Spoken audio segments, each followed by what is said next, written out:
Wala nang makahihigit pa sa pag-aalaga ng isang ina. Handa siyang kayanin ang lahat ng hirap, akuin ang lahat ng trabaho, at gawin ang lahat ng sakripisyo para sa kanyang pamilya. Sama-sama nating tuklasin ang kwento ng isang punong bayan na hindi lamang ina sa kanyang tahanan, kundi pati na rin sa kanyang bayan. Si Wela Abunda magbabalita.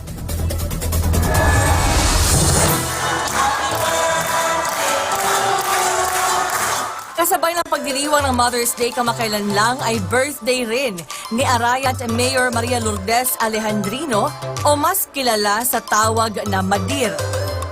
Sa halip na magkaroon ng engranding birthday celebration sa isang mamahaling hotel o restaurant, mas pinili ni Mayor Madir na mamahagi ng wheelchair, pera at bigas sa daang-daang mga PWD at senior citizen sa Arayat Sports Complex sa Pampanga. Muli po, nagpapasalamat po ako sa lahat po ng mga naging sponsor sa aking birthday. Ito po ang pinapangarap ko kada birthday ko. Maraming nagbigay sa kanya but hindi niya kinuha yun sa pansarili lang niya. Bagkus binigay niya yun sa mga kababayan. Yun naman ang motive or content ng isang nanay na talagang nagsasakripisyo para sa mga anak. So yun yung concept ng alagang Madir. Ang alagang Madiris, tumatatak. Lahat ng indigents, lahat ng nasa laylayan ay binibigyan ng pagkakataong mabigyan ng serbisyo sa munisipyo. Magandang ang patakaran niya. Lahat nakikinabang. Sana maging mahabang buhay at saka sana lumawi ko pa mga kanyang pagtulong sa aming mga PWD, mga mahihirap. Tuloy-tuloy sana at gumanda sana ang Arayat.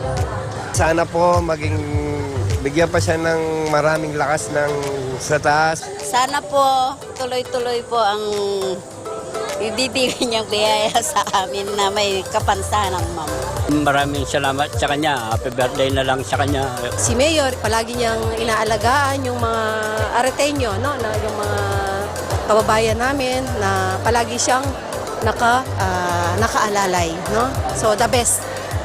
Sa kabila naman ng kaliwat kanang mga responsibilidad at tungkulin, ibinahagi ni Mayor Madir ang pinakamasayang parte ng kanyang pagiging ina ng bayan ng Arayat.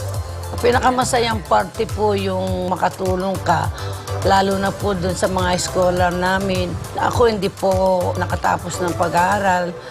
Yung pangarap ko po na sana kahit man lang po yung mga kabataan dito sa aming bayan, makapagtapos po sila. Bigyan pa siya ng mahabang buhay ng ating Panginoon para marami pa siyang matulungan sa ating mga kababayan sa Araya. Napakabait naman kasi at saka siya ay matulungin na mayora. Nakatunggali ko sa vice mayor, nakatunggali ko sa mayor. But alam mo, dahil hindi tayo political mindset, dahil nakikita natin yung pangarap ko din sa bayan na ginagawa niya, so ano panday na bakit ko siya lalabanan? So that time, yung support ko, I give to her para ipagpatuloy niya yung mga programa dahil bilang negosyante ngayon, ramdam ko kung gaano ang pagprogreso ng bayan namin. At sa lahat ng mga ina, narito ang kanyang mensahe. Sa lahat po ng magulang, yung kapwa ko nanay, andito po ako bilang punong bayan, ina ng ating bayan. Umasa po kayo na makakatuwang po ninyo ko para po mabigyan ng magandang kinabukasan yung mga anak po ninyo. At sa mga kabataan, mahalin nyo yung mga magulang nyo. At ang mga magulang din po na babae, nanay, kahit na nakatutok po tayo sa trabaho, gaya ko po, isang bayan ang obligasyon ko, pero may oras po ako, may time ako sa pamilya ko. Yun po ang importante, yung hindi tayo nawawala ng oras sa ating pamilya. Dahil nga mas pinaiiral niya ang kanyang puso, nakilala siya bilang isang maalagang public servant. Pag pinasok mo kasi yung politics, kailangan talagang hindi itong pinandar mo, kung hindi rin itong bulsa. Kailangan tutok ka talaga. Yun kasi ang sinumpan namin ang tumulong sa kapwa, hindi yung pansariling Salamat po, Madir! Bilang patunay ng kanyang dedikasyon at natatanging serbisyo sa publiko, Kamakailan lang ay tinanghal si Mayor Madir bilang isang huwarang lingkod bayan.